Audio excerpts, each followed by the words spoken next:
Hello everyone, আসসালামু আলাইকুম। তোমরা সবাই কেমন আছো? আশা করি সবাই ভালো আছো। আমি ভালো আছি। অনেক দিন হয়েছে ভিডিও ছাড়ি না।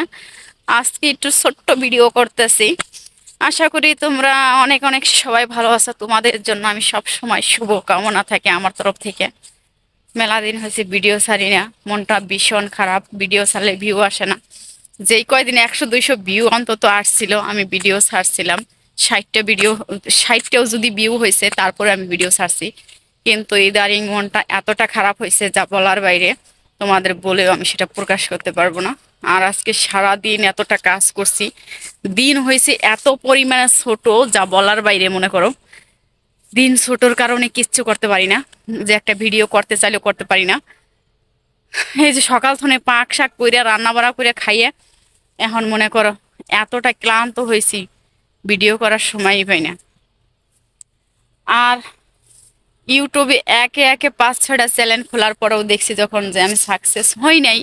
এই জন্য আমার মন মানসিকতা অনেকটা ভেঙে গেছে। এই জন্য আর ভিডিও করার জন্য আমি মনে করো প্রস্তুত না। আর আমি আমার মায়ের কাপড়ের জন্য আসছি নদীর পাড়ে। এখন মনে করো সন্ধ্যা হয়ে গেছে, অনেক খারাপ লাগতেছে। তোমরা প্লিজ আমাকে একটু সবাই সাপোর্ট করো। দেখো আমার মুখ দিয়ে কথা যাইতেছে না, সারাদিন কাজ করতে করতে এতটা ক্লান্ত হয়েছি যেটা বলার বাইরে, তোমাদের ভাষায় প্রকাশ করতে পারবো না। আর এই দিন ছোট দেখে কার কার বেশি পরিশ্রম হয়ে যায় একটু কমেন্টে জানাবে তো। সন্ধ্যা হইলে এত পরিমাণে ঘুম ধরে যেটা বলার বাইরে। মনে করো আমি ঘুমের জ্বালায় তাকাইতেই পারি না, এত পরিমাণে ঘুম ধরে। বুঝছো? তোমাদের কার কেমন লাগে অবশ্যই কমেন্টে জানাবে। আর কে কে শীতের পিঠা খাও নাই সেটাও জানাবে কিন্তু।